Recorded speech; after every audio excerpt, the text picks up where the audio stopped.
শুভ সকাল বাংলাদেশ। সাইকেলে Everest base camp সফরের আজকে 6ষ্ঠ দিন। অ্যান্ড মূলত আজকে থেকে আমি পাকা রাস্তা ছেড়ে মাটির রাস্তায় ঢুকে যাব, অর্থাৎ আমার ফেজ 2 শুরু হচ্ছে। অ্যান্ড আমি গত রাতে ছিলাম ধাপ বাজারে। অ্যান্ড ধাপ বাজারটা কতটা ভয়ানক সুন্দর সেটা একটু পরেই দেখতে পারবেন। প্রথমে একটা কাজ করি, আমরা একটু পিছনে চলে যাই যে ভোরবেলা আমি কি করছি, চলেন।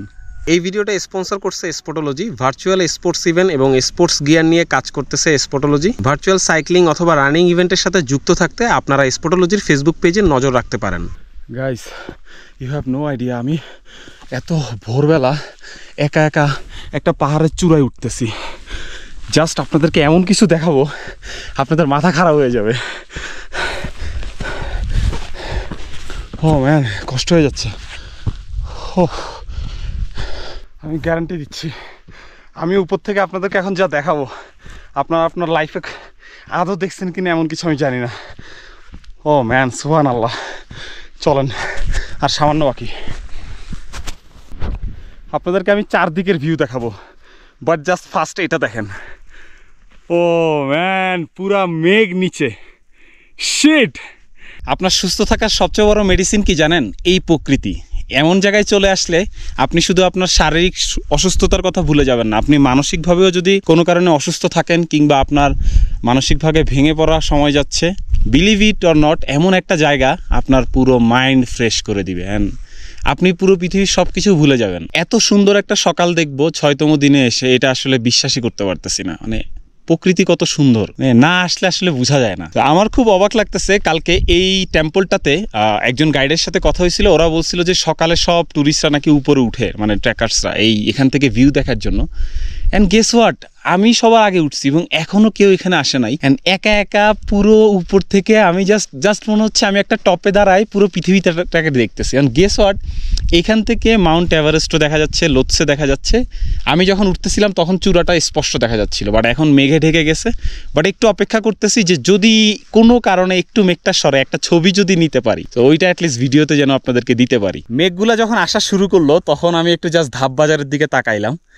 মানে ভয়ানক লাগতেছিল, মনে হচ্ছে একটা মেঘের দানব আসতেছে পুরো বাজারের উপরে। উপরটাও মেঘে ঢেকে যাচ্ছে আস্তে আস্তে। আমি এই সফরে এই ধাপ বাজারটাকে অবশ্যই মনে রাখবো। ইনশাল্লাহ যাওয়ার সময় কিন্তু এই ধাপ বাজার আবারও পড়বে। সো চেষ্টা করব আবার যদি পসিবল হয় এখানে একটা রাত থাকার। এত সুন্দর একটা ভয়ানক জায়গায় থাকা আসলে ভাগ্যের বিষয়। নেমে যাচ্ছি, অনেকক্ষণই তো ছিলাম। প্লাস হচ্ছে ড্রোনের ব্যাটারি একদম চার্জ শেষ, মানে পুরো একটা ব্যাটারি শেষ করে ফেলছি। যদি বুঝতাম উপরে এত ভিউ হবে, মানে তাইলে তো আমি 2টা ব্যাটারি নিয়ে আসতাম। আশেপাশটা জাস্ট দেখেন।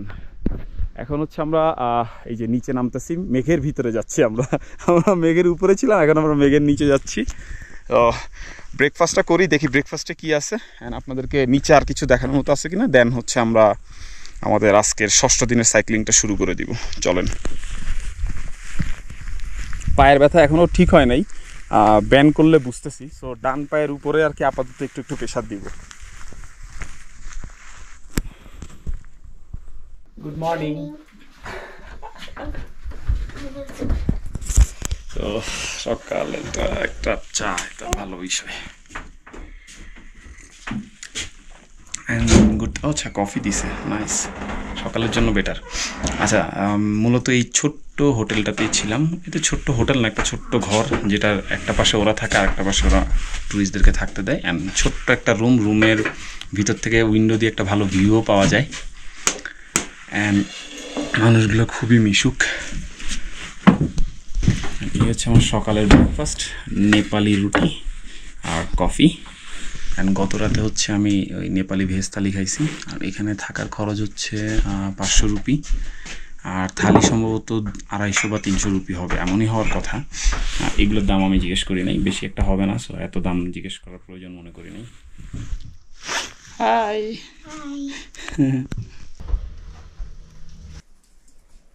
This is your home? Yes.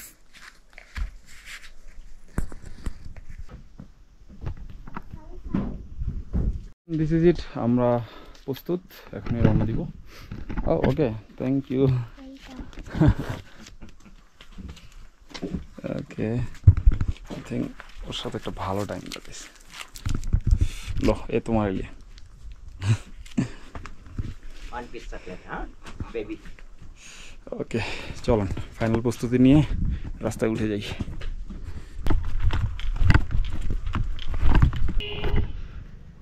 আপনার জীবনে চলার পথে কিছু মানুষের সাথে আপনার জাস্ট অল্প সময়ের জন্য দেখা হবে এবং আপনি জানেন যে কিছুক্ষণ পরে এই মানুষগুলো আর আপনার জীবনে থাকবেও না, বাট ওই অল্প সময়ে এই মানুষগুলোর প্রতি আপনার একটা মায়া জন্মায় যায়। বাট দ্য রিয়েলিটি ইজ এই মানুষগুলোকে আপনার রাস্তায় ছেড়ে চলে যেতে হবে, অ্যান্ড এই অল্প সময়ের যে স্মৃতিটা এটা নিয়েই আপনাকে মানে এই মানুষগুলোকে স্মরণ করতে হবে। হ্যাঁ, সো দিস ইজ ইট, চলেন এটাই জীবন, সামনে যাই।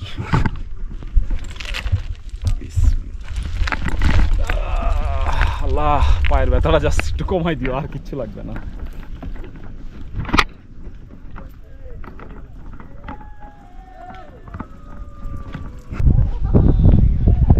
শেষ করছে আর শুরু করতে যাচ্ছে।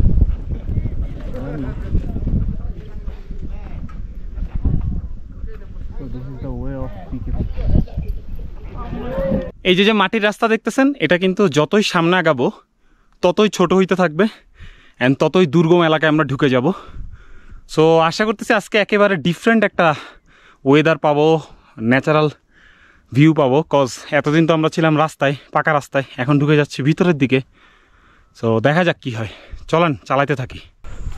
আমরা একটা ডাউন হিল নামতেছি, বুঝছেন, বাট এখন আর ডাউন হিল ভাল লাগে না। বিকজ ডাউন হিল মানেই হচ্ছে একটু পর আপনাকে উঠতে হবে। অ্যান্ড জাস্ট দেখেন উনি কি কষ্ট করে উপরে উঠতেছে। হ্যালো,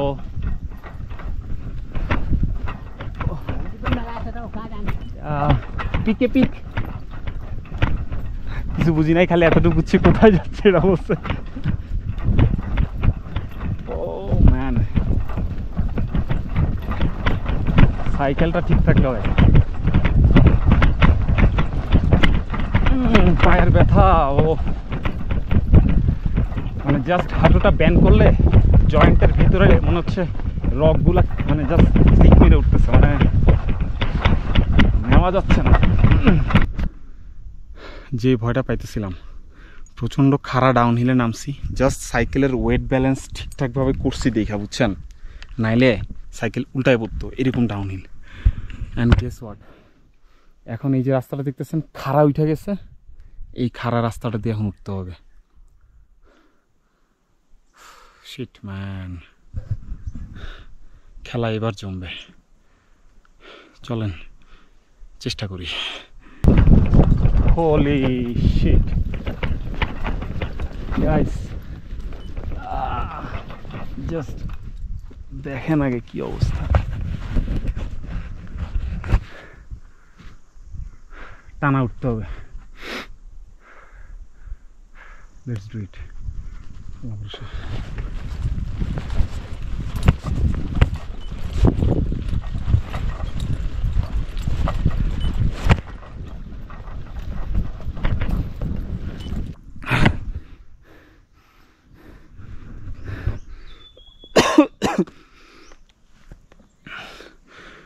আজকে 6তম দিন, এরকম আরো 30-35টা দিন যাবে।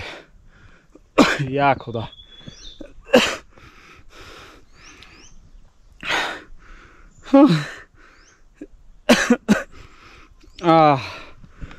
ম্যান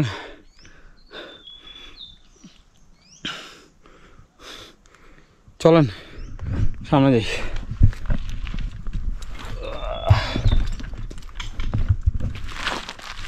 সব জিনিসপত্র বারবার নইরা যেতেছে।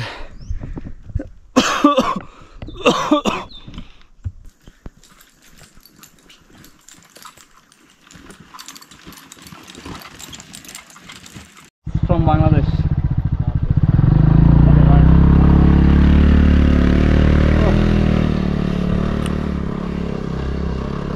Oh man, একটা আফিলে উঠতেছে আর ব্রেক দিচ্ছি, মানে রীতিমতো বলতে পারেন 200 থেকে 300 মিটার পর পর দাঁড়াইতে হচ্ছে, বাট ইটস ওকে, ধীরে সুস্থই হোক সব কিছু। দেখে একটু টপে উঠি, তারপর ড্রোনটা উড়াবো। আজকে আকাশটা একটু পরিষ্কার আছে, খুশি হন বুঝছেন, কারণ আপনারা ভালো ভালো শট পাবেন আজকে। পানি অনেক গরম, ফু দিয়ে ঢেলে খাচ্ছি, কিন্তু ঠান্ডা পানি আর খাওয়া যাবে না, তাইলে মনে করেন 12টা বেজে যাবে। একটা গল্প শোনাবো আপনাদেরকে আজকে, বাট এখন না, আর একটু যাই তারপরে।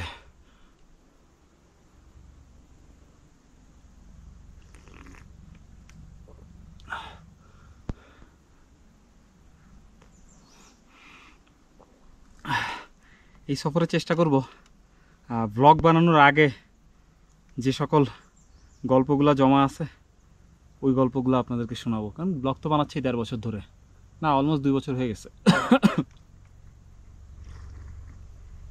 এই দেখেন প্রত্যেকটা জায়গাতেই ডিরেকশন দিয়ে দিছে, সো রুট ভুল করার সম্ভাবনা নেই। আর যদি দেখেন যে কোনো জায়গা বেশি কনফিউজড, ওয়েট করবেন, কেউ না কেউ আসবে। যদিও জায়গাটা খুব নির্জন, অনেকক্ষণ ধরে কারো পাইতেছি না।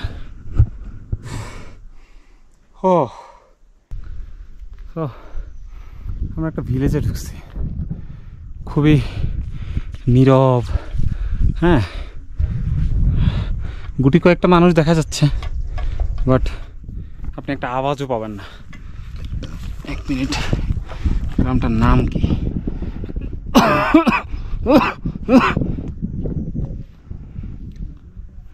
ওকে, ঝাপড়ে। সো আমরা এই মুহূর্তে আছি ঝাপড়ে গ্রামে, খুব সুন্দর লাগতেছে জায়গাটা। আচ্ছা, তো একটা ছোট গল্প বলি।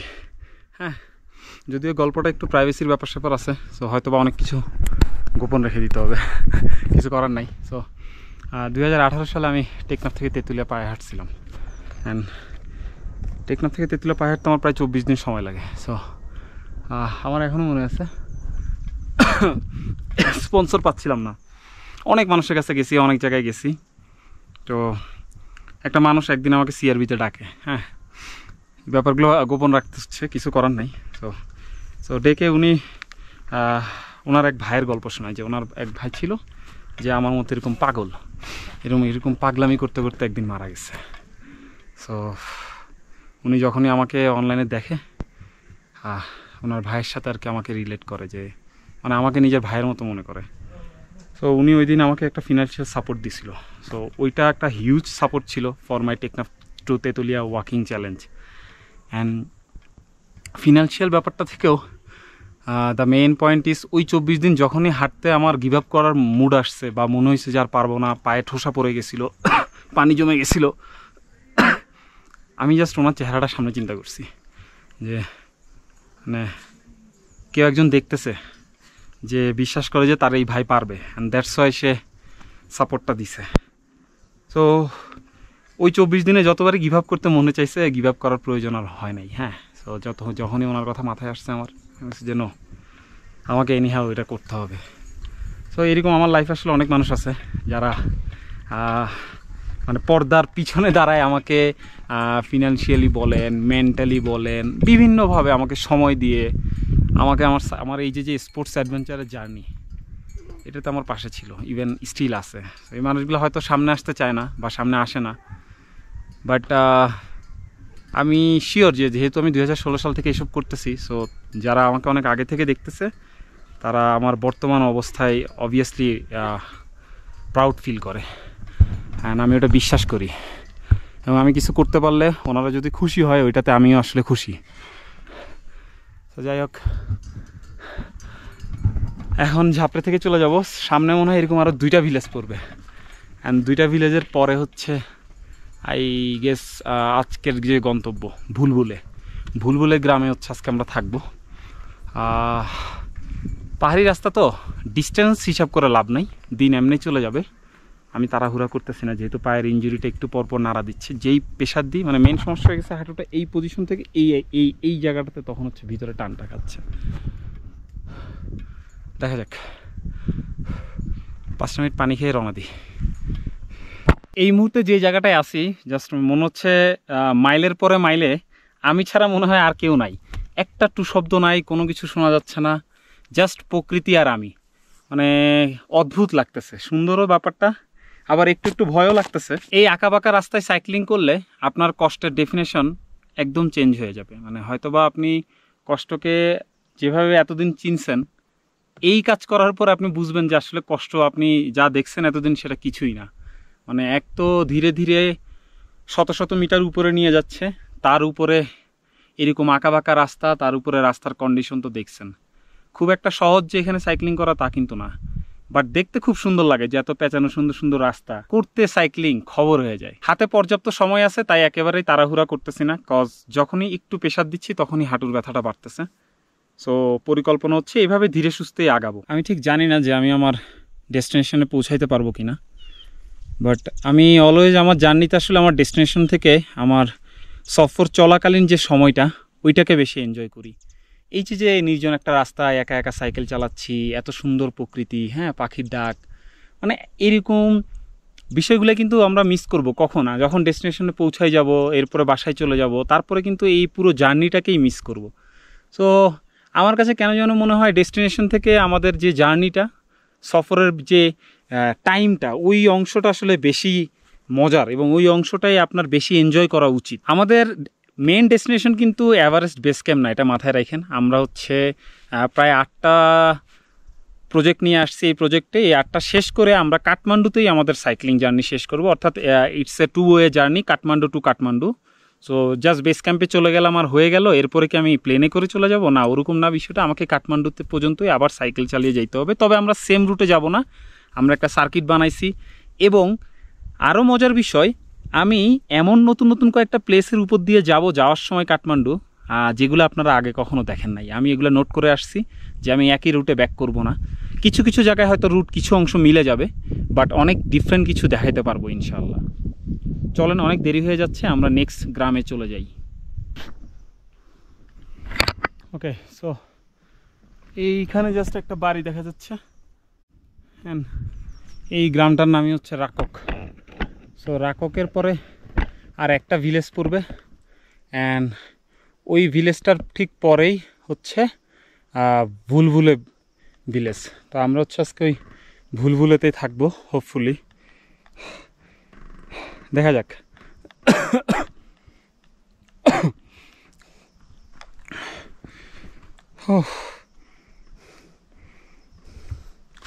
সাইকেল নিয়ে 2বার পড়ছি, মানে এমন না ডাউন হিলে চালাতে যেয়ে পড়ছি, আপ হিলেই, মানে যখনই প্যাডেলিং অফ করছি সাইকেল পিছনে তো যাইতে দিই নাই, বাট সাইডে পড়ে গেছি। মানে এত ওয়েট কোনোভাবে ব্যালেন্স করতে পারিনি, 2বার পড়ছি। আমি হাঁটলে এর থেকে জোরে যাইতে পারবো, সাইকেল চালাতে এত কষ্ট হচ্ছে এখানে।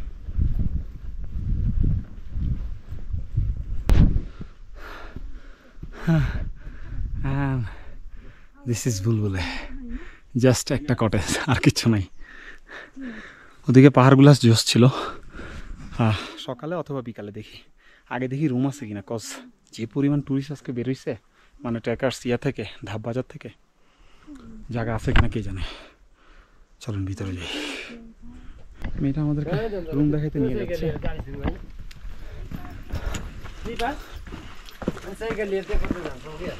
ও ম্যান ভাই, ওকে হিয়ার উই গো। ছোট্ট ছোট্ট রুম, ইয়েস।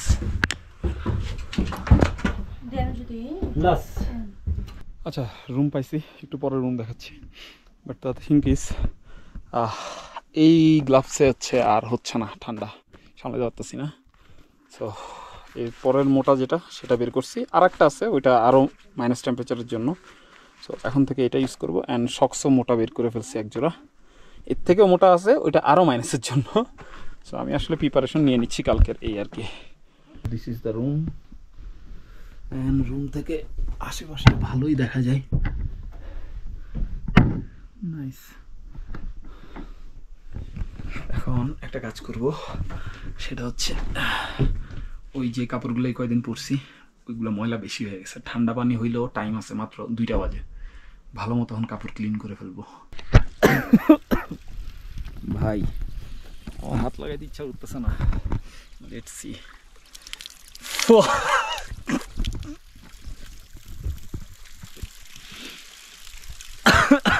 ধুইতে তো হবেই, অতিরিক্ত ময়লা হয়ে গেছে। দিস ইজ সাবান, আই ডোন্ট নো, বাট আমার সাবান আছে ভাই, দরকার নেই আরেকজনেরটা ইউজ করার।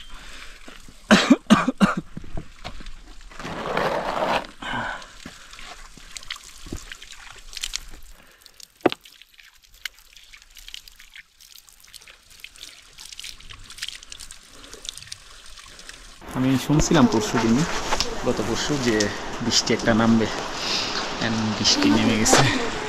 কি অবস্থা দেখেন, অ্যান্ড বৃষ্টি থামছে বাট একটু পরপরই হচ্ছে, তো তাই আর বাইরে যাওয়ার সাহস দেখাইতেছি না। সো বসে বসে রিল বানাই, আর এখানে মোবাইল চার্জ কিচ্ছু করতে পারবো না, ব্যাটারি ডাউন, কজ ওই সূর্য উঠে নাই দেখা ওরা ওই সৌরবিদ্যুৎ দিয়ে যে রিজার্ভটা করে ওইটার করতে পারে নাই। সো ব্যাকআপ যা আছে ব্যাটারি, ড্রোনের জাস্ট একটা আছে ব্যাটারি ফুল।